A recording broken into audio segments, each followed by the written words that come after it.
En este tercer y último apartado del tema 7 vamos a proceder a estudiar algunas aplicaciones de las formas cuadráticas.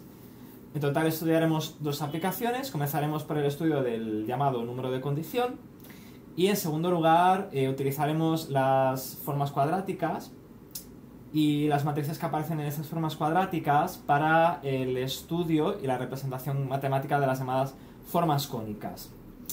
Este es el índice de este apartado. Vamos a comenzar con la definición y el estudio del número de condición. Después vamos a definir y estudiar la representación gráfica de las curvas cónicas mediante ecuaciones cuadráticas.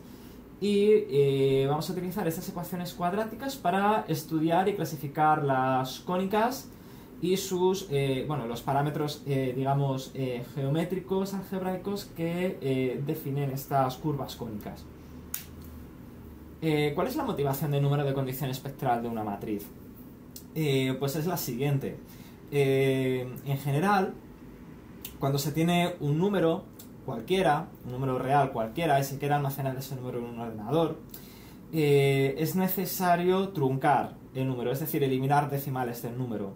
Esto es así porque en los ordenadores, para almacenar números, se utiliza un número limitado de bits, ¿no? Los ordenadores modernos es de 64 bits, y debido a ello es imposible almacenar números reales en ordenadores con una precisión infinita, ¿no? ¿Cuál es el problema de truncar esos números para poder almacenarlos en la memoria de un ordenador? Pues que se producen unos errores llamados errores de redondeo que cuando se utilizan cuando se operan numéricamente en el ordenador con esos números se pueden hacer más grandes y más grandes y más grandes, se pueden propagar en el tiempo y se pueden propagar de operación en operación hasta que llega un punto que el resultado final no tiene por qué parecerse nada al resultado analítico del problema matemático que se está resolviendo numéricamente por ordenador. Entonces surge la necesidad de cuantificar el máximo error que se podría producir al trabajar con una determinada matriz de forma numérica en un ordenador mediante algoritmos numéricos. Y este error se cuantifica precisamente con el llamado número de condición de la matriz que vamos a definir ahora. Antes de definir el número de condición, pues necesitamos un pequeño resultado teórico que es el siguiente. Supongamos que tenemos una matriz real cualquiera, que puede ser cuadrada o puede ser rectangular. Bueno, pues es muy sencillo de demostrar y se demuestra aquí que, dado una matriz real cualquiera, los autovalores de A transpuesta por A son siempre reales y no pueden ser nunca negativos, o sea, o bien son números reales positivos o bien son iguales a 0. En particular, si el rango de A es igual a n, es decir, si el rango de A coincide con su número de columnas, entonces se tendrá que la matriz A transpuesta por A será siempre definida positiva, por lo que todos sus autovalores serán reales positivos, mientras que si el rango de A es menor que su número de columnas, pues entonces en ese caso tenemos que lambda igual a 0 será autovalor de la matriz A transpuesta por A, ¿vale? Y todos los restantes autovalores de la matriz A transpuesta por A serán reales positivos, ¿vale? Bueno, pues lo que acabo de contar, que es lo que se demuestra en la diapositiva anterior, se resume en esta proposición que se muestra en esta diapositiva, ¿vale? Y ahora lo que se utiliza aquí, se hace a partir de ahora, es utilizar este resultado teórico y utilizar también las propiedades de acotación del cociente de Rayleigh que vimos en el apartado anterior para definir el número de condición espectral. Esto lo voy a pasar rápido, voy a centrarme solamente en lo fundamental. Lo que queremos hacer es lo siguiente. Tenemos una matriz A real, rectangular, ¿no? De m filas y n columnas, ¿no? Rectangular o cuadrada, da igual, de cualquier tamaño. Vale. Esa matriz tiene que tener rango igual a n, ¿vale? Le vamos a exigir que su rango sea igual a n, sea igual a su número de columnas, ¿vale?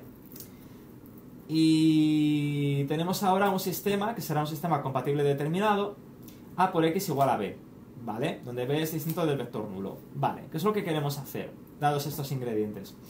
Queremos ver qué pasa si se produce una variación en el vector b, en el vector de coeficientes independientes. Es decir, ¿qué pasa si cogemos el vector b de coeficientes independientes y le sumamos un término llamado delta de B que cuantifica una determinada perturbación producida en este vector, ¿vale? Lo que queremos ver es, vale, si introducimos esta perturbación en el sistema de ecuaciones lineales A por X igual a B, ¿cuánto se nos perturbará la solución X del sistema? Es decir, ¿cuánto variará la solución X del sistema al perturbar el vector de coeficientes independientes B por delta de B? ¿Vale? Bueno, pues esa perturbación que produciría la perturbación en B en X, a esa perturbación la vamos a llamar, la perturbación resultante la vamos a llamar delta de X, ¿vale? La llamaremos delta de X, ¿vale? Entonces tenemos, ahora supongamos que X sub 0 es solución del sistema, por lo tanto se tendrá A por X sub 0 igual a B, ¿vale? Pues ahora, si perturbamos B por delta de B, sumándole delta de B, lo que queremos ver es, vale, pues ahora, si X sub 0 es solución del sistema A por X igual a B, ¿cuánto se nos perturbará la solución X sub 0 si perturbamos B por delta de B? Es decir, ¿cuánto será igual el vector delta de X sub 0? Que es el vector, sería el vector que representaría la perturbación producida por delta de B sobre X sub 0. Vale, pues esto es lo que queremos hacer. Entonces ahora en esta diapositiva lo que se utiliza es tener en cuenta las propiedades del cociente de Rayleigh, es decir, la acotación del cociente de Rayleigh. Recordad que dada una matriz real simétrica cualquiera, pues su cociente de Rayleigh asociado va a estar acotado entre el autovalor mínimo y máximo de la matriz. Entonces aquí se utiliza esa propiedad sobre la matriz A transpuesta por A. Entonces se tiene que el autovalor máximo y el autovalor mínimo de A transpuesta por A son respectivamente las cotas superior e inferior de estos cocientes de Rayleigh, ¿vale? Pues eso es lo que se estudia, pues eso se utiliza aquí para obtener estas dos desigualdades, ¿vale? Que relacionan, pues en función de los autovalores máximo y mínimo que tenga la matriz A transpuesta por A, lo que hacen estas dos desigualdades es, vale, en función de esos autovalores máximo y mínimo de A transpuesta por A, es ver cuánto de grandes cuánto de grande o cuánto de pequeño, cuánto de grandes o cuánto de pequeños son delta de X sub 0 y delta de B, y X sub 0 y B el uno con respecto del otro. Entonces ahora cogiendo estas dos desigualdades y juntándolas en una única desigualdad, lo que obtenemos es esta fórmula, esta identidad. Esta identidad la llevamos aquí, identidad 1, ¿vale? Esta identidad es importantísima y lo que nos dice es que si tenemos un sistema A por X igual a B, donde A es una matriz que tiene rango igual a su número de columnas, el sistema A es compatible determinado, y tenemos el vector B, y el vector B lo perturbamos por un vector delta de B, ¿vale? Lo perturbamos por un vector delta de B, ¿vale? Y X sub 0 es solución del sistema, ¿vale? Pues entonces, ¿cuánto se nos perturbará esa solución? Es decir, ¿a cuánto será igual la norma euclídea de delta de X sub 0? Nosotros tenemos esta desigualdad que lo que nos dice es que la perturbación inducida sobre la solución del sistema X sub 0, la norma de delta X sub 0, dividido por la norma de la solución X sub 0, tiene que ser siempre menor o igual que la norma de la perturbación inducida sobre el vector B dividido por la norma euclídea del vector B multiplicado por la raíz cuadrada del cociente entre los autovalores máximo y mínimo de la matriz A transpuesta por A, ¿vale? Bien. Pues ahora vamos a coger el término escalar raíz cuadrada de cociente de autovalor máximo de A transpuesta por A dividido por autovalor mínimo de A transpuesta por A, y a este número, que será un número real mayor o igual que 1, a este número lo vamos a llamar número de condición espectral de la matriz A. Es un número que caracteriza la matriz A, es una característica de la matriz A, ¿vale? Lo vamos a denotar siempre como C sub 2 de A, ¿vale? El 2, el subíndice 2 viene del hecho de que este número de condición espectral se define a partir de la norma euclídea que se definen los vectores, ¿vale? La norma euclídea de un vector, ¿vale? De ahí viene el subíndice 2, ¿vale? Y bueno, este número de condición espectral será lo que determine lo que se conoce como lo bien condicionado, lo mal condicionada que está una matriz, ¿no? Es decir, es un número escalar que cuantifica los errores máximos que se pueden producir al utilizar una matriz de coeficientes para resolver un sistema compatible determinado en un ordenador, ¿vale? Por errores de redondeo producidos al almacenar el vector de coeficientes independientes B, ¿vale? Aquí tenemos un ejemplo de cálculo del número de condición. Entonces se tiene la matriz A, ¿no? Esta matriz A. Esta matriz A tiene dos valores propios que son menos 1 y 2, ¿vale? Vale, pues ahora calculamos A transpuesta por A, que tenemos aquí, ¿vale? Y ahora esta matriz tiene como autovalores el 1 y el 4. Por cierto, fijaos que la matriz A es simétrica, ¿no? Por lo tanto, A transpuesta por A, como la matriz A es simétrica, pues entonces A transpuesta será igual a A, por lo tanto, A transpuesta por A será A al cuadrado. Entonces, recordad, si tenemos una matriz cuadrada y la elevamos al cuadrado, pues entonces, ¿qué les pasa a los autovalores de la matriz A? Pues que se elevan al cuadrado, ¿no? Por lo tanto, si menos 1 y 2 son los autovalores de A, ¿cuáles serán los autovalores de A transpuesta por A? Pues 1 y 4, los cuadrados de menos 1 y 2, ¿vale? Pues bien, lambda mínimo, ¿a qué será igual? Pues a 1. Lambda máximo, ¿a qué será igual? Pues a 4, ¿vale? Por lo tanto, al final, utilizando la fórmula que hemos aprendido para calcular el número de condición de una matriz, pues tenemos que c sub 2 de A es igual a la raíz cuadrada de lambda máximo dividido por lambda mínimo, es decir, la raíz de 4 dividido por 1, es decir, 2. Número de condición igual a 2, ¿vale? Bien. Algunas propiedades del número de condición. ¿Qué pasa si las columnas de A son ortonormales? ¿Vale? Pues si las columnas de A son ortonormales, es decir, forman una base ortonormal de un subespacio, ¿vale? Tienen norma igual a 1 y son perpendiculares 2 a 2, pues entonces el número de condición de esta matriz va a ser siempre igual a 1, ¿vale? Esto se alcanzará cuando las columnas de la matriz sean ortogonales 2 a 2 y tengan todas ellas o bien norma igual a 1 o bien norma distinta de 1 pero igual, idéntica, ¿vale? Misma longitud, todos los vectores, columna de la matriz, ¿vale? Y ahora, ¿qué pasa si A es una matriz cuadrada de orden n, simétrica e invertible? Bueno, pues entonces, como hemos visto en el ejemplo anterior, ¿no? A transpuesta por A que será igual a al cuadrado, ¿vale? Por lo tanto, tendremos aquí en la fórmula donde pone lambda máximo de A transpuesta por A, tendremos que esto será igual a lambda máximo al cuadrado de A. Y el denominador, lambda mínimo de A transpuesta por A, será igual a lambda mínimo al cuadrado de A, ¿vale?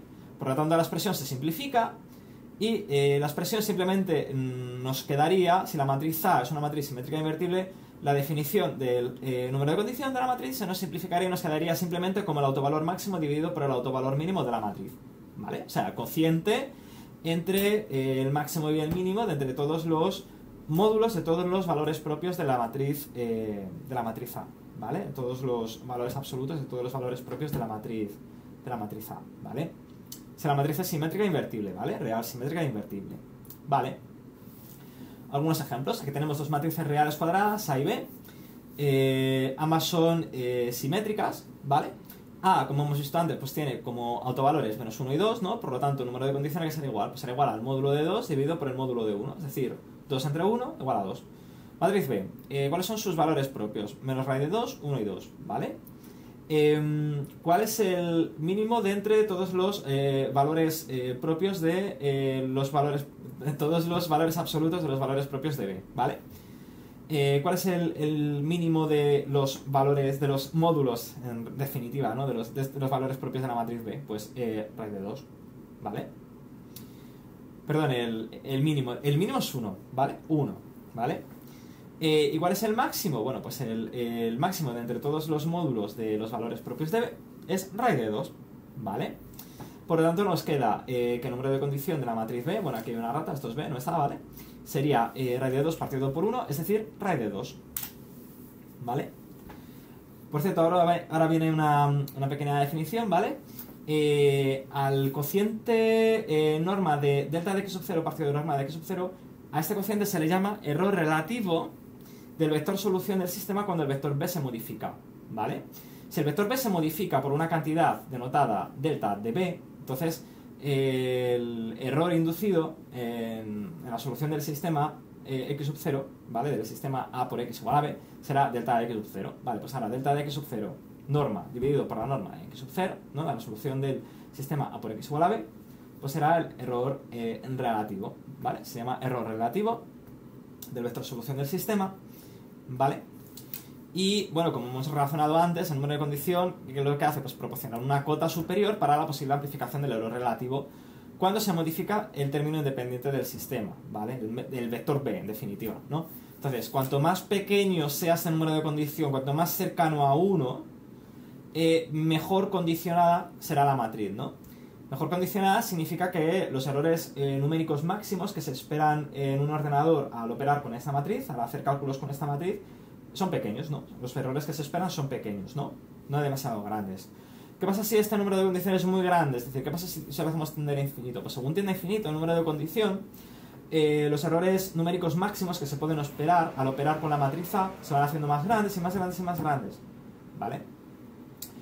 Y si el número de condiciones es relativamente grande, pues entonces se dice que la matriz es una matriz mal condicionada. Mal condicionada significa que es una matriz mala para trabajar con ella numéricamente, ¿vale? Es una matriz que tiende a producir errores numéricos grandes al utilizar esta matriz en un ordenador para resolver problemas numéricos, ¿no? Debido a los errores de redundancia que se producen al almacenar el vector de coeficientes independientes b. Y ahora pasamos al estudio de las curvas cónicas. Las curvas cónicas o secciones cónicas son las curvas que resultan de intersecar un cono por un plano que tiene una cierta inclinación con respecto a la generatriz del cono. ¿Cuáles son los tipos más conocidos de cónicas? Pues son la elipse, la hipérbola y la parábola. Bueno, en realidad estos tres tipos de cónicas son los fundamentales, ¿vale? Cualquier cónica se puede clasificar en una cónica de tipo elíptica, hiperbólica y parabólica, ¿vale? Ahora, ¿cuáles son las ecuaciones algebraicas que caracterizan cada uno de estos tipos de curva cónica? Pues las curvas elípticas tienen como ecuación algebraica reducida x cuadrado partido por a minúscula al cuadrado más y cuadrado partido por b minúscula al cuadrado igual a 1, donde x e y, ¿qué son? Pues x e y son coordenadas del plano euclídeo, ¿vale? Ahora, el locus, es decir, el conjunto de todos los puntos del plano euclídeo que cumplen esta identidad, serían puntos pertenecientes a la curva, en este caso a la curva elíptica, ¿vale? ¿Y qué pasa si A es igual a B? Bueno, pues si A es igual a B, pues entonces la ecuación se nos reduce, se nos simplifica, nos queda de la forma x cuadrado más y cuadrado igual a al cuadrado, y a la curva resultante se le denomina circunferencia de radio A, ¿vale? Bien, bueno, esto es algo que ya conocéis todos, ¿no? Supongo. Y ahora, cónicas de tipo hiperbólico.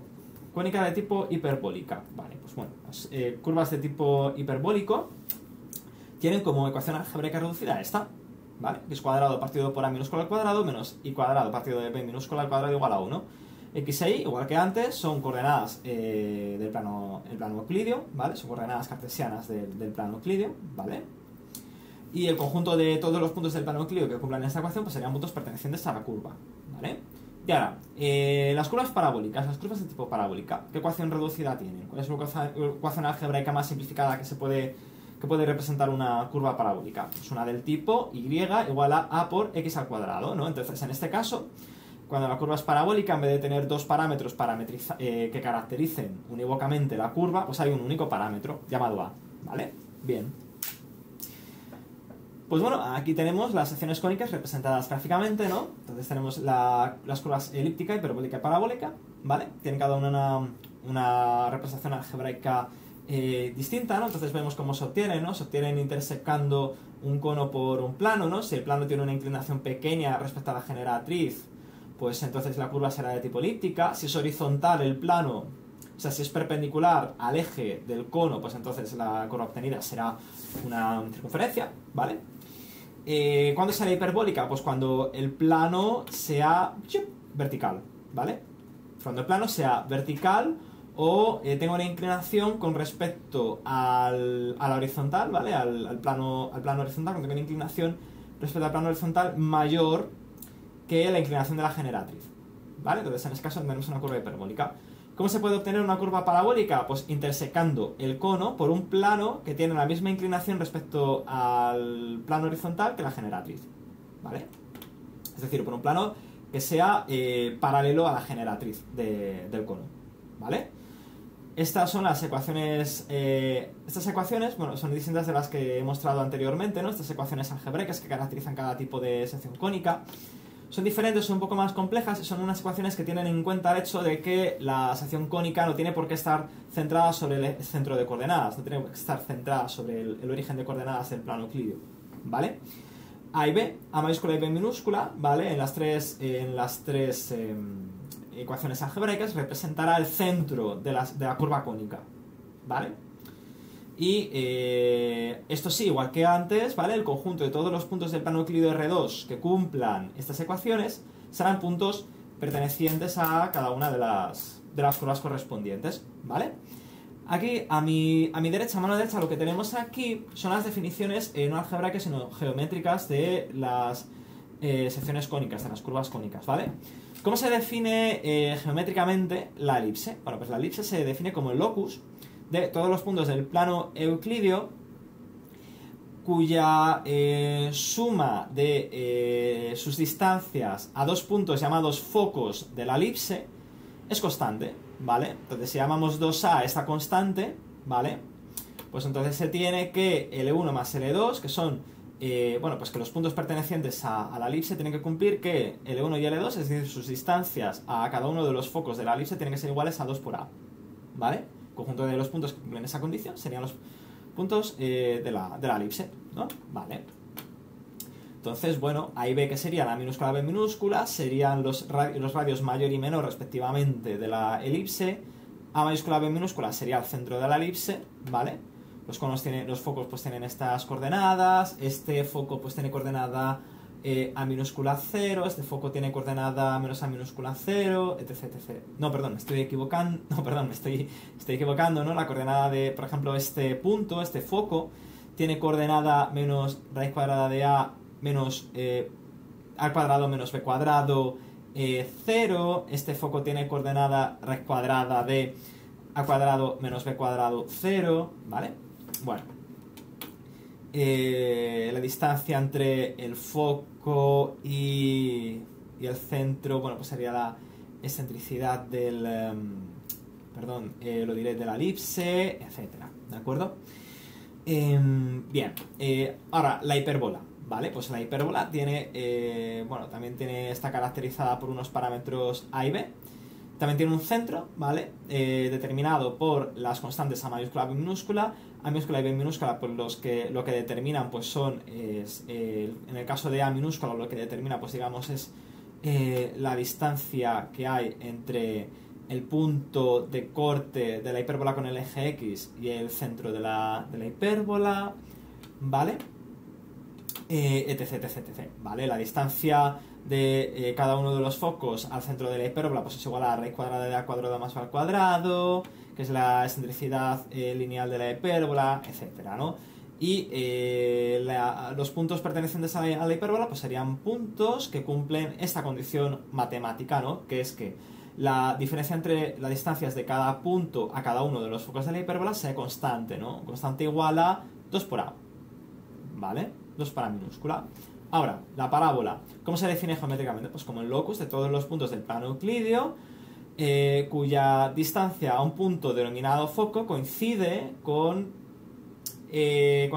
su distancia respecto de una recta llamada directriz, ¿no? Por ejemplo, este punto tiene una distancia llamada L1 con respecto del foco de la parábola, tiene una distancia llamada L2, tiene una distancia de L2 con una recta llamada directriz, ¿no? Una determinada recta definida en R2 llamada recta directriz de la parábola.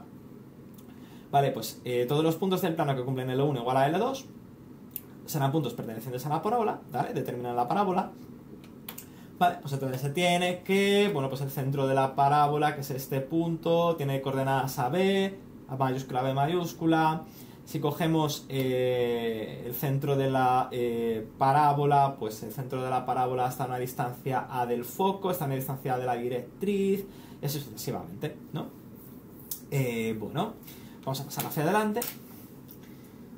Vale, bueno, las ecuaciones en forma reducida que hemos visto antes, tanto si las curvas cónicas están centradas como si no lo están, son fáciles de identificar. Pero ¿qué pasa si la cónica está girada o si su centro no coincide con el origen de coordenadas? Pues entonces los ejes X e Y ya no serán ejes de simetría de la curva cónica, como pasaba antes, ¿no? En los dibujos que os acabo de mostrar de las secciones cónicas. Entonces las ecuaciones características se vuelven más complicadas, ¿de acuerdo? En general, la ecuación general de una cónica cualquiera en variables X e Y, donde X e Y pues serían las coordenadas cartesianas de cada uno de los puntos de la cónica, pues tiene forma de polinomio de segundo grado en dos variables, ¿no? Esta es la forma general, esta ecuación que muestra aquí, esta identidad, es la forma general de la ecuación de cualquier cónica, ecuación que define cualquier cónica, ¿de ¿de acuerdo? Bien, ¿cuál será entonces el objetivo de esta sección? Pues el objetivo de esta sección es, dada la ecuación de una cónica, aprender a identificar de qué tipo de cónica se trata y en algunos casos pues a proporcionar algunos de sus parámetros geométricos fundamentales, ¿no? Como las direcciones o sus ejes de simetría, los parámetros A y B, minúscula, etcétera, ¿no? El centro sabremos calcularlo, veremos también cómo calcular el centro de la curva cónica, etcétera, etcétera. Bien, esta ecuación, que es la ecuación general de una cónica cualquiera, se puede escribir como bueno, pues como la suma de una forma cuadrática que tiene como matriz característica esta matriz, ¿vale? Es una matriz real simétrica que caracteriza la forma cuadrática, más, bueno, pues un término que es el producto de un vector fila de dos componentes que son los coeficientes b1 y b2 de aquellos términos de la ecuación que sean de grado 1, ¿vale? Multiplicado por el vector columna x e y, ¿no? Que contiene, digamos, las variables independientes de la ecuación, que son, bueno, pues las coordenadas del plano euclidio, más la constante c minúscula, ¿no? Que es la constante de la ecuación, es el término constante, igual a 0, ¿vale? Entonces, tenemos esta identidad. Esta identidad es simplemente esta ecuación de segundo grado, este polinomio de segundo grado en dos variables, escrito en forma matricial. Entonces tenemos aquí, como he dicho antes, una forma cuadrática, determinada por una matriz real simétrica, caracterizada por una matriz real simétrica A, sumado con el producto de un vector fila de dos componentes constantes escalares por el vector columna xy, ¿vale? Más el término constante c igual a 0, ¿vale? Vale, pues el objetivo es, esto es lo que nos dan. Entonces nos dan esto y ahora el objetivo es estudiar la cónica, a ver de qué tipo de cónica se trata, ¿vale? Pues ¿qué vamos a hacer? ¿Cómo se hace esto en general, en todos los casos? Pues lo que se hace es hacer un cambio de variable y sustituir x minúscula y minúscula por otra pareja de variables independientes a las que vamos a llamar x mayúscula y minúscula. Y vamos a relacionar las variables antiguas con las variables nuevas a través de una matriz Q, que será una matriz cuadrada ortogonal, que será una matriz cuadrada ortogonal cualquiera que diagonalice la matriz A. Por lo tanto, para clasificar una cónica lo primero que hay que hacer es diagonalizar la matriz A. Qué sorpresa, ¿no? ¿Quién lo diría? Bueno, pues entonces, ¿qué pasa si diagonalizamos la matriz A y sustituimos el vector xy transpuesta por el vector Q, Q multiplicado por x mayúscula y mayúscula transpuesta, ¿vale? Es decir, ¿qué hacemos? Hacemos este cambio de variable. Pues la forma cuadrática que está contenida dentro de la ecuación de la cónica se nos queda así: x mayúscula y mayúscula por q transpuesta por a por q por xy, ¿vale? Q vector columna más b1, b2 por q por x mayúscula y mayúscula vector columna más la constante c, que no cambia, ¿vale? Q transpuesta por a por q transpuesta, ¿a qué es igual? Bueno, pues Q diagonaliza A, por lo tanto el resultado será igual a una matriz diagonal que contendrá en su diagonal principal, o sorpresa, los autovalores de la matriz A, ¿vale? Al multiplicar el vector fila b1, b2 por la matriz Q, obtenemos como resultado un vector fila de dos componentes a las que vamos a llamar c1 y c2, ¿vale? Bueno, el término independiente se nos queda invariado, ¿vale? Queda invariante, no cambia. Y ahora lo que hacemos con este cambio de variable es transformar esta ecuación matricial en esta ecuación matricial que tiene una variable nueva, una variable diferente, ¿no? Tiene dos variables distintas que son x mayúscula y mayúscula, que están relacionadas con x minúscula y minúscula a través de una matriz, digamos, de cambio de base, ¿no? Sí, una matriz de cambio de variable, cambio de base, que es una matriz ortogonal, ¿vale? La matriz ortogonal que diagonaliza A, insisto, ¿vale? Esta expresión, si la escribimos en forma de polinomio, ¿vale? Tenemos aquí esta expresión en forma matricial. Si la escribimos en forma polinómica, en forma de polinomio de segundo grado, pues se nos reduce a esto, ¿vale? ¿Y qué tenemos aquí? Pues aquí lo que tenemos es un polinomio de segundo grado donde no hay términos cruzados, ¿no? Donde todos los términos son o bien x cuadrado, bien y cuadrado, bien x o bien y, más el término constante. Ya no hay términos del tipo xy, se han desaparecido, ¿vale? Este ha sido el objetivo del cambio de variable anterior: cargarnos los términos cruzados xy de forma que sea mucho más fácil identificar la cónica, ¿vale?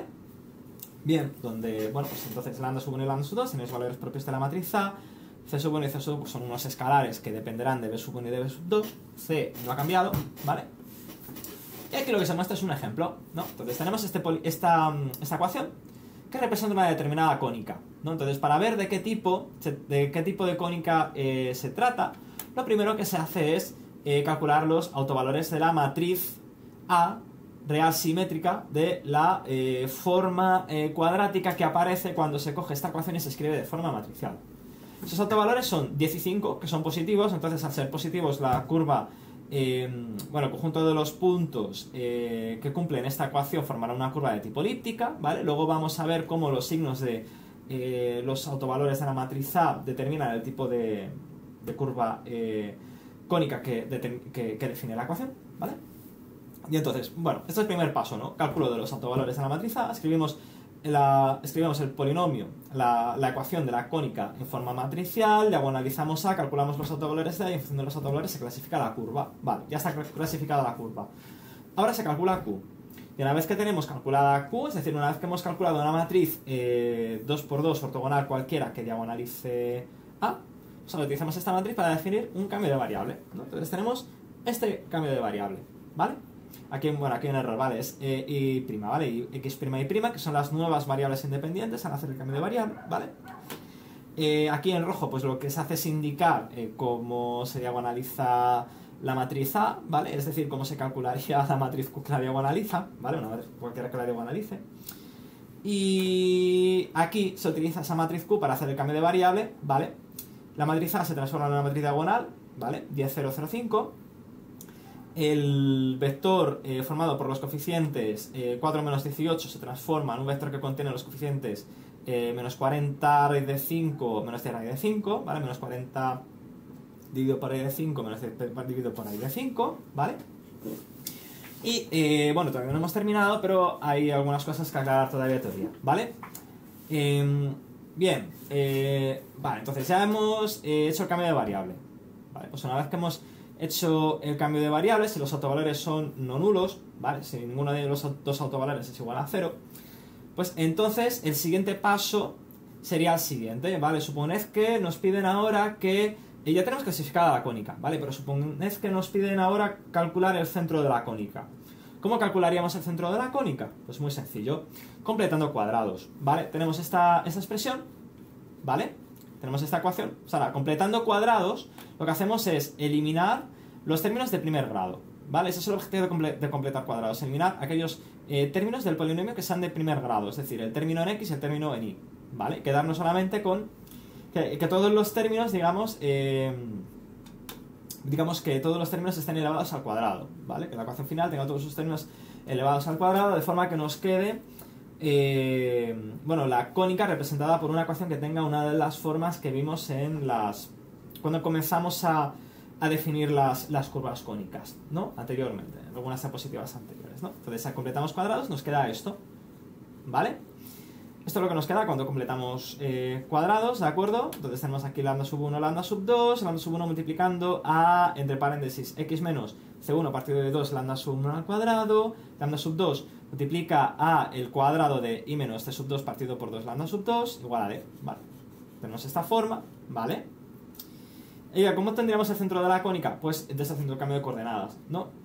Entonces aquí tenemos que en el sistema de coordenadas nuevo, es decir, en coordenadas mayúscula y mayúscula, el centro de la elipse, bueno, el centro de la cónica en general, tiene por qué ser una elipse, será el punto c sub 1 partido de 2 lambda sub 1, c sub 2 partido de 2 lambda sub 2. Pero cuidado, esta ecuación está en el nuevo sistema de coordenadas, ¿no? Están en coordenadas nuevas, ¿no? Hay que deshacer el cambio de coordenadas. Para ver cuál es el centro verdadero de la cónica, hay que deshacer el cambio de coordenadas cogiendo el punto c sub 1 partido de 2 lambda sub 1 y c sub 2 partido por 2 lambda sub 2, que está en coordenadas x mayúscula y mayúscula. Hay que deshacerlo para obtener así las coordenadas del centro de la cónica digamos, en las coordenadas cartesianas originales x minúscula y minúscula, en la que habíamos definido originalmente la cónica. Vale. Pues esto ¿cómo se hace? Pues cogiendo la ecuación de cambio de cambio de variable que habíamos utilizado al principio del todo, ¿no? Y multiplicando q por el vector c sub 1 partido de 2 lambda sub 1, c sub 2 partido por 2 lambda sub 2 transpuesta, y de esa forma obtenemos ya el centro de la cónica, que aquí viene representado por los valores p sub 1, b sub 2, ¿vale? P sub 1 coordenada en x, p sub 2 coordenada en y, x minúscula y minúscula, perdón, ¿vale? O sea que tenemos una aplicación de esto, el ejemplo que estábamos viendo antes, ¿no? Entonces teníamos la ecuación de la cónica escrita de esta forma en el nuevo sistema de coordenadas x' y'. Ahora si completamos cuadrados, ¿vale? Bueno, el método de completar cuadrados no merece la pena. Bueno, es lioso que os lo cuente ahora, ¿vale? Esto mejor lo vemos en clase con ejemplos, ¿vale? Es un poco lioso. Si hacemos el procedimiento de completar cuadrados, pues nos queda bueno, aquí abajo, ¿vale? Nos queda esto. Entonces, si cogemos esto y completamos cuadrado primero en los términos que contienen x, ¿vale? Primero se completaría cuadrado en x, con los términos que contienen x. Y luego se completaría cuadrados con aquellos términos que contienen y'. Primero que contienen x', aquí falta prima, ¿vale? Aquí hay un error, aquí falta prima. Y luego con aquellos términos que contienen y', ¿vale? Bueno, aquí hay algunas erradas, faltan unas primas y tal. Entonces, al final nos queda esto, ¿vale? Nos queda esta expresión. ¿Esto qué es? Pues esto es la ecuación de la cónica, es decir, nuestra cónica que ya hemos visto que es de tipo elíptico, en el nuevo sistema de coordenadas, el sistema de coordenadas x' y prima, ¿vale? Que nos queda así, ¿vale? En el nuevo sistema de coordenadas, ¿vale? Ahora, bien, ¿cómo calculamos el centro de la elipse? Bueno, pues muy sencillo, es haciendo el cambio de coordenadas. Cogemos el punto 2 raíz de 5, 1 raíz de 5, y el vector columna que el vector columna que representa el centro de la elipse en el nuevo sistema de coordenadas lo premultiplicamos por la matriz Q para obtener las coordenadas del centro de la elipse en el sistema de coordenadas original x minúscula y minúscula, ¿vale? Que será el punto 0, 1, ¿vale? Bien, pues ahora, ¿qué vamos a ver? Ahora aquí lo que se ve es, en función de los valores propios, en función de los valores propios vamos a ir hablando sub 2, vamos a ver cómo, viendo los autovalores de la matriz A, sabemos si la curva es de tipo elíptico, hiperbólico o parabólico, ¿vale? ¿Cuándo será la cónica de tipo elíptico? Pues cuando lambda sub 1 y lambda sub 2 tengan el mismo signo, sea positivo o sea negativo, si tienen el mismo signo, tipo elíptico. Si tiene signos contrarios, es decir, si uno es positivo, si ambos son distintos de 0 y uno es positivo y otro es negativo, entonces es de tipo hiperbólico, ¿vale? Y por último, si uno de los dos autovalores es igual a 0 y el otro autovalor tiene un valor no nulo cualquiera, que puede ser positivo o negativo, entonces la cónica será de tipo parabólico, ¿vale? Bien, pues bueno, esto se puede expresar de otra forma, ¿vale? Utilizando las definiciones utilizando lo que sabemos del apartado anterior sobre clasificación de matrices reales simétricas, ¿vale? Lo que se tiene es que si la matriz A es la matriz A que define la forma cuadrática que aparece cuando se escribe de forma matricial la ecuación característica de una determinada cónica, si esta matriz es definida positiva o definida negativa, pues entonces la cónica será de tipo elíptico. Si A es una matriz indefinida, al tener los autovalores signos contrarios, entonces será de tipo hiperbólico. Y si A es semidefinida positiva o negativa, que será lo que sucederá cuando alguno de los autovalores sea 0, entonces la cónica será de tipo parabólico, ¿vale? Parabólico. Bueno, pues esto es un resumen de los apartados anteriores, ¿vale? De este apartado en realidad, ¿vale? Hemos definido el número de condición espectral de una matriz real, ¿vale?